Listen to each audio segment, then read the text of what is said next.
Shalom, selamat berjumpa kembali dalam program acara Ekumene Bible Study.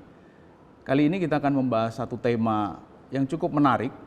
Tema kita adalah hati nurani adalah pelita Tuhan.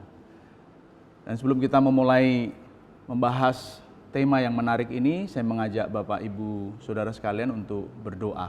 Mari kita berdoa. Tuhan, Allah Bapa yang Maha Baik, kami bersyukur, kami berterima kasih untuk kesempatan kali ini kami boleh berjumpa dalam program acara Ekumene Bible Study. Dan kali ini kami rindu membahas satu tema yang kami rindu, mencerahkan pengetahuan kami, mencerahkan iman percaya kami. Pimpin Tuhan program acara ini dari awal hingga akhir, biar semua berjalan dalam damai sejahtera Tuhan. Di dalam nama Tuhan Yesus Kristus, kami berdoa dan kami bersyukur kepadamu ya Tuhan. Haleluya. Amin. Bapak Ibu Saudara yang dikasihi Tuhan, istimewanya manusia itu diciptakan Tuhan dengan berbagai kelengkapan yang secara sengaja, bukan tidak sengaja, tetapi secara sengaja ditempatkan oleh Tuhan di dalam diri kita. Dan jika berbicara dengan menggunakan logika trikotomi, karena memang ada logika yang lain yaitu logika dikotomi, ada teori trikotomi dan teori dikotomi, dan dua-duanya ada di dalam Alkitab. Dan itu tidak masalah mau menggunakan yang mana, sebenarnya itu tidak masalah, hanya tinggal bagaimana kita menjelaskannya. Nah, kali ini saya coba berusaha mengajak kita menggunakan logika atau teori trikotomi ini. Logika atau teori trikotomi. Dan dengan menggunakan logika atau teori trikotomi ini, maka kita dapat menjelaskan bahwa manusia memiliki 3 unsur utama yang ada di dalam dirinya. Dan itulah yang membuat Rasul Paulus di dalam 1 Tesalonika 5 ayat 23, ketika ia mengucapkan salam damai sejahtera, dia mengucapkannya secara lengkap. 1 Tesalonika 5 ayat 23, Rasul Paulus mengucapkan kalimat ini dalam tulisannya kepada jemaat Tesalonika.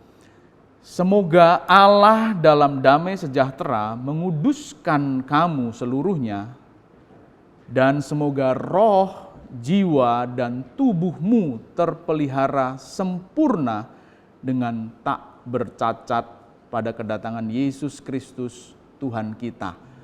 Alkitab mencatat ini, ada 3 unsur yang dimiliki oleh manusia, 3 unsur utama yang ada di dalam diri manusia. Yang pertama adalah tubuh. Ya, yang pertama adalah tubuh. Tubuh ini dalam bahasa Ibraninya menggunakan kata gef. Yang pertama, ya. Manusia memiliki unsur pertama yaitu tubuh. Dalam bahasa Ibraninya menggunakan kata gef, ya. Yang artinya adalah tubuh, tetapi bukan hanya gef yang dimiliki bahasa Ibrani untuk menjelaskan kata ini. Orang Ibrani memiliki kata yang lain yaitu bazar. Ya.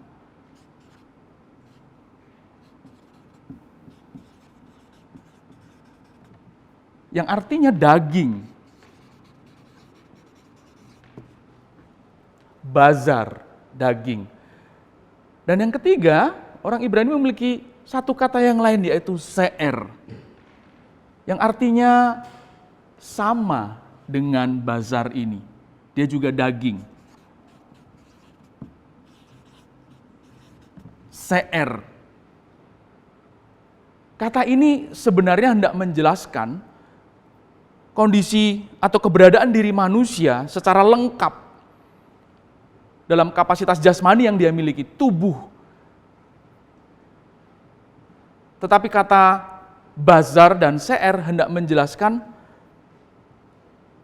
kondisi bentuk lahiriah, sifat lahiriah dari tubuh itu, yaitu sifat daging.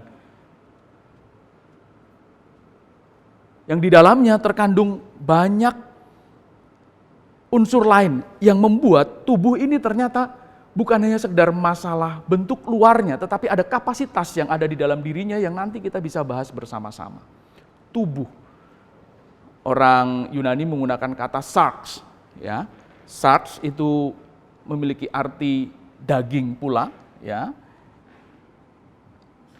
Ini orang Yunani. Selain itu, untuk tubuh orang Yunani memiliki kata soma.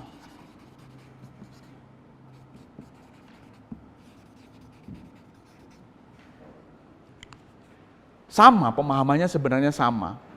Kata sark ini hendak menjelaskan kondisi lahiriah dari tubuh itu yang di dalamnya memiliki banyak ornamen, banyak unsur lain yang ada di dalamnya, yang jika kita gali, ada banyak kapasitas dan potensi yang bisa kita mengerti dan kita pahami, menjelaskan banyak hal bahwa dia bukan hanya sekedar daging yang melekat pada diri atau tubuh manusia itu, tetapi ada potensi yang nanti kita bisa mengerti betapa luar biasanya Gef, Bazar, Seer, Sars, dan Soma ini.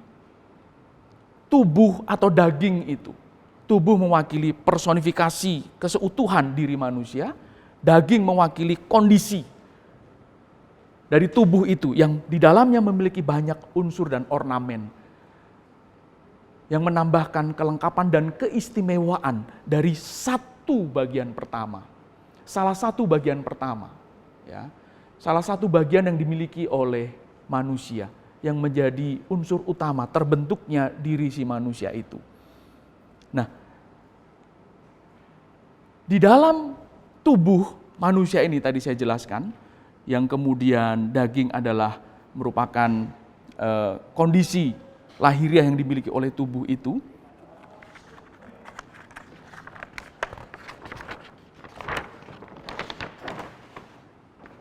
Ketika kita berusaha menjelaskan dan memahami secara lebih mendalam, ternyata di dalam daging atau tubuh itu, tadi saya jelaskan di awal, ada ornamen-ornamen atau unsur lain yang membuat kita terkesima dan terpesona ketika kita berusaha mencermati dan memahaminya. Di dalam tubuh itu, ternyata ilmu pengetahuan menjelaskan, dia bukan hanya sekedar daging, tetapi kita menemukan ada DNA. DNA ini secara fisik dimiliki oleh manusia di dalam tubuhnya yang membuat kita berbeda dengan manusia lain. DNA saya jelas berbeda dengan DNA orang lain. Dan dengan DNA itu membuat ketika sesuatu terjadi pada diri saya, kecelakaan misalkan, lalu kemudian tubuh saya terpecah-pecah, dengan menemukan DNA dari tubuh yang terpecah-pecah itu, ahli bisa melihat dan menemukan bahwa ini adalah Andreas Agus. Bukan Jansen, bukan Nathanael atau Yanto, tetapi dia adalah Andreas Agus. Dengan DNA itu, ini ada di dalam fisik kita. Jadi betapa luar biasanya tubuh yang mungkin sifatnya daging, sifatnya lahiriah belaka, tetapi di dalamnya kita memiliki keistimewaan. Dan bahkan di dalam DNA ini, Bapak sudah dikasih Tuhan, kita memiliki kromosom yang melaluinya setiap sel nanti bereproduksi tiap saat, tiap waktu, sehingga kita mengalami pertumbuhan. Tubuh saya bukan hanya bayi ketika lahir, tetapi akhirnya bertumbuh karena ada replikasi, ya, reproduksi, ya, beregenerasi sel itu sehingga membuat saya semakin hari semakin besar. Dan kromosom ini dibantu oleh apa yang disebut dengan telomer. Telomer inilah yang menjaga agar kromosom itu tetap mampu membuat setiap sel melakukan regenerasi atau reproduksi. Mencipta ulang, kembali bereproduksi sehingga membuat tubuh kita seperti sekarang ini. Kalau boleh menggunakan kata sederhana, dengan hal ini, DNA, kromosom, dan telomer ini, kita tidak mati secara fisik.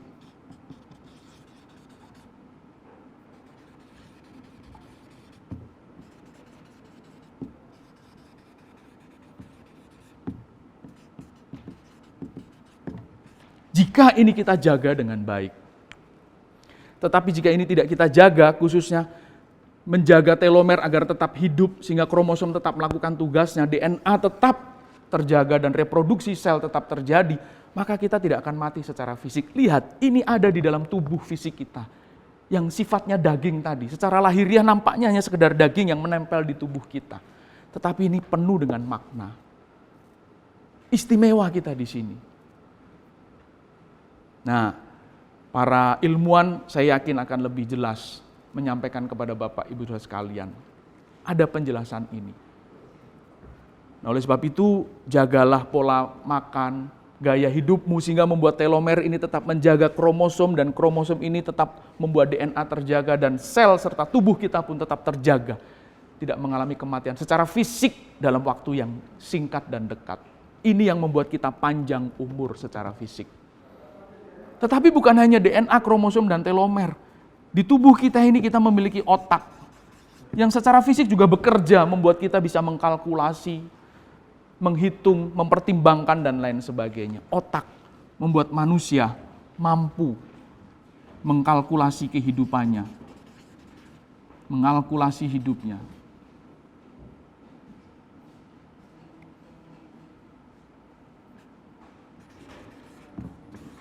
Sehingga hidupnya menjadi lebih baik. Hari ini lebih baik dari hari kemarin, dan hari esok lebih baik dari hari ini. Lihat, istimewa. Kita baru bicara 2 hal. Belum bagian lain, tangan, mata, kaki, hidung, telinga, yang membuat tubuh ini bisa sangat berarti dan berguna bagi kehidupan kita secara pribadi dan juga kehidupan banyak orang di sekitar kita. Tangan kita pergunakan dengan baik. Kaki kita, mulut, dan lain-lain sebagainya.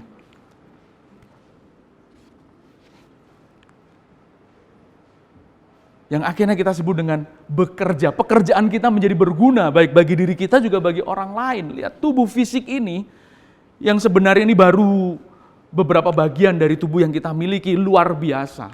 Ini saja sudah luar biasa. Belum yang lainnya. Dan ternyata kita memiliki bagian yang berikutnya. Bagian yang kedua adalah jiwa.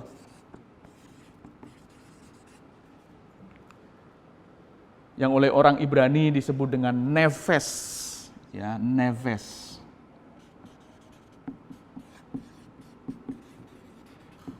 Ini jiwa.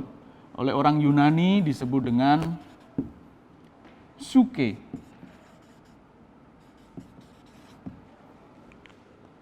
Jiwa.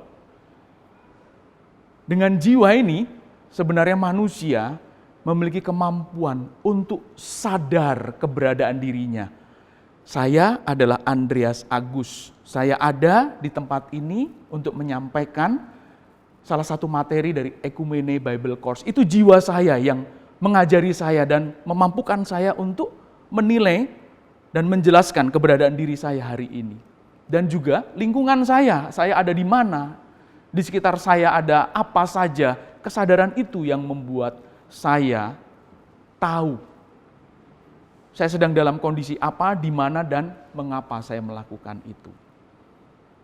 Psyche dan jiwa. Lalu yang ketiga, manusia memiliki roh.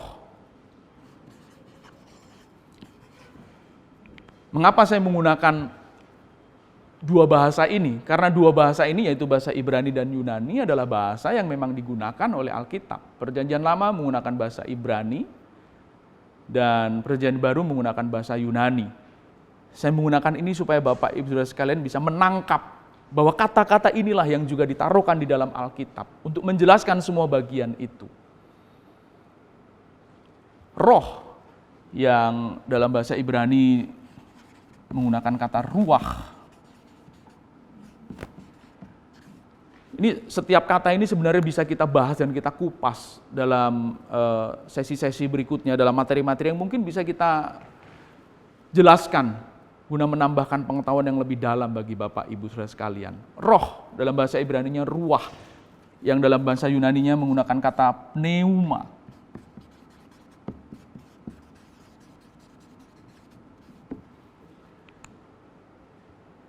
Melaluinya manusia sebenarnya mampu memiliki interaksi. Dia bukan hanya tubuh daging, lalu memiliki kesadaran akan dirinya dan lingkungannya, tetapi dengan roh, ruah atau pneuma ini, manusia diberi kemampuan dan kesempatan untuk berinteraksi dengan yang ilahi. Manusia memiliki kemampuan untuk berinteraksi. Bahkan, kalau saya menggunakan istilah lebih maju, manusia memiliki kemampuan yang lebih maju dalam berinteraksi terhadap yang ilahi. Walaupun ada banyak perdebatan tentang Tuhan ada tidak, secara Kristiani kita tahu Tuhan ada. Dan manusia diberi kemampuan. Manusia diberi kemampuan melalui salah satu unsur utama yang dimiliki dalam dirinya, yaitu ruah atau roh itu yang membuat dia mampu berinteraksi secara lebih mulia, lebih maju dibandingkan dengan makhluk yang lain. Binatang dan tumbuh-tumbuhan tidak bisa memiliki interaksi yang istimewa dengan Tuhan. Dapat dikatakan binatang dan tumbuh-tumbuhan hanya tinggal menunggu perintah Tuhan dan melakukan apa yang Tuhan inginkan. Walaupun mereka juga memiliki hak untuk melakukannya sesuai dengan kehendak hati mereka. Tetapi bicara tentang interaksi secara spiritual, hanya manusia yang memilikinya. Jadi betapa luar biasa manusia memiliki 3 unsur utama ini.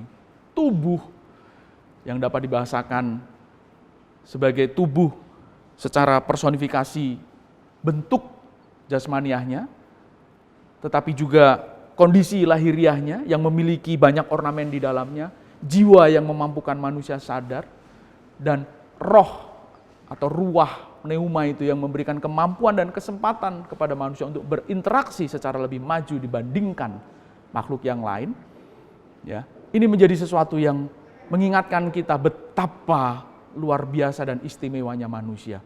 Tetapi pertanyaannya begini, lalu karena tema kita hati nurani, ada di mana hati nurani itu?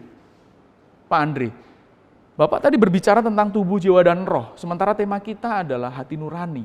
Nah ini indahnya dan luar biasanya. Tuhan menitipkan pesan ini kepada kita. Kalau kita berusaha mencarinya di dalam Alkitab, dapat dikatakan tidak ada penjelasan yang runtut tentang apa itu hati nurani, bagaimana keberadaannya, seolah-olah itu gelap, bukan hanya abu-abu tapi hitam, seperti kita tidak tahu ada di mana keberadaan hati nurani, apa fungsinya, bagaimana kita memaksimalkannya. Tidak terlalu jelas, tetapi dengan berusaha menemukan arti dasariah dari kata yang digunakan untuk menerjemahkan atau menjelaskan kata hati nurani itu, kita akan bisa menemukannya. Kita tahu, ya, Alkitab memiliki banyak istilah tentang hati dan hati nurani. Tetapi sebelum sampai di situ, saya ingin menggambarkan satu personifikasi dari kondisi kita. Manusia itu memiliki 3 ornamen ini tadi. Bicara nanti tentang apa dan bagaimana kita akan sampai kepada penjelasan itu. Ya, tadi kita sudah tahu bahwa manusia memiliki tubuh, jiwa, dan roh. Ya. Waktu kita berusaha menjelaskan satu persatu, seolah-olah masing-masing itu berdiri sendiri. Padahal faktanya tidak mungkin seperti itu. Tubuh tidak mungkin bisa berdiri sendiri tanpa adanya jiwa. Dia tidak akan bergerak jika jiwa tidak ada. Tubuh dan jiwa tidak akan mungkin juga bisa melakukan sesuatu yang berkualitas tinggi hasilnya jika roh tidak menuntunnya. Jadi ketiganya pasti berinteraksi. Nah lalu tadi sekali lagi muncul pertanyaan, setelah kita tahu penjelasan tentang 3 unsur utama itu, ya, lalu ada di mana hati nurani itu? Alkitab tidak menunjukkan dan menjelaskan secara rinci di mana letak hati nurani dan apa fungsinya bagi hidup manusia. Berbagai pertanyaan itu muncul sebenarnya karena memang ketika kita mencarinya, kita tidak bisa menemukan secara jelas tentang hal itu. Tetapi ternyata kata suneidesis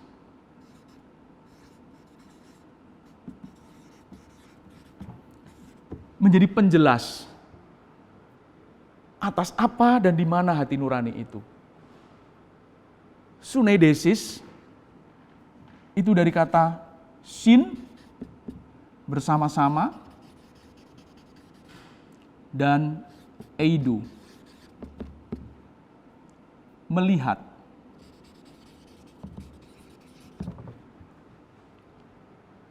Sunedesis inilah kata yang digunakan untuk menjelaskan hati nurani. Menerjemahkan hati nurani. Bahwa hati nurani itu ternyata adalah tempat di mana sebuah upaya melihat dilakukan bersama-sama di dalam diri kita. Bersama-sama dalam artian apa? Siapa dengan siapa? Antara tubuh, jiwa, dan roh itulah ketika mereka melihat bersama-sama, mereka berusaha mencermati apa yang terjadi dalam kehidupan seorang anak manusia. Saat itulah sebenarnya hati nurani sedang diaktifkan. Dengan demikian ketika ketiganya melihat bersama-sama terjadi sebuah interseksi atau irisan dari ketiganya. Sebuah sinergi. Dan disinilah hati nurani itu.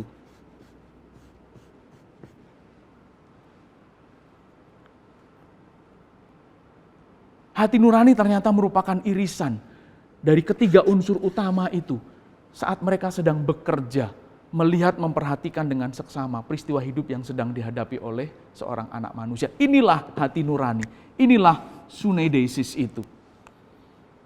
Sin bersama-sama, eido, melihat, yang dalam bahasa Latinnya ternyata menggunakan kata video, to perceive with all knowledge, melihat dengan seluruh pengetahuan yang dimiliki, melihat bahkan untuk mengetahui lebih dalam, video. Dalam bahasa Sanskertanya digunakan kata veda. To know, to find. Jadi hati nurani adalah tempat di mana seluruh unsur utama yang dimiliki oleh manusia itu diaktifkan untuk melihat, memperhatikan, lalu kemudian memutuskan. Jika secara sederhana, maka sebenarnya hati nurani itu adalah mahkamah kehidupan kita.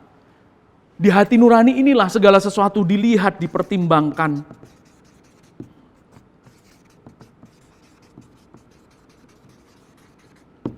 Lalu diputuskan.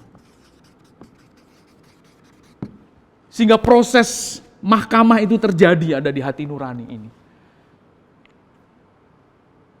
Inilah pusat hidup manusia. Dan kata ini di dalam bahasa Ibrani menggunakan kata lev. Hati itu, levab. Yang orang Ibrani, yang di dalam logika orang Ibrani, ya, dianggap sebagai the center of life. Pusat dari kehidupan itu.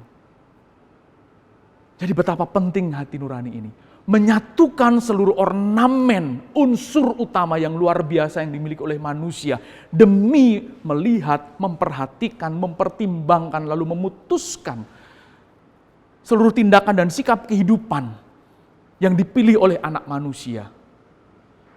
Sehingga jika kita salah memaksimalkan dan mempergunakan potensi dan kualitas dari hati nurani kita, maka salahlah kehidupan kita, menyimpanglah kehidupan kita. Itulah sebabnya kenapa kita berani mengatakan bahwa hati nurani itu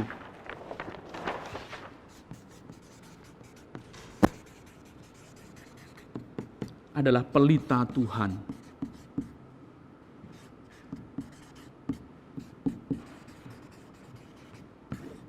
Hati nurani adalah pelita Tuhan. Melaluinya manusia dituntun.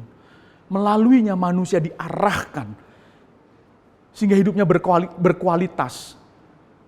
Hidupnya berjalan seperti yang Tuhan kehendaki. Tidak lalu kemudian kita seolah-olah menganggap ini sebagai sesuatu yang mistis. Tidak, karena dari penjelasannya kita bisa menemukan betapa sangat natural proses itu. Tubuh diaktifkan, jiwa diaktifkan, dan roh diaktifkan.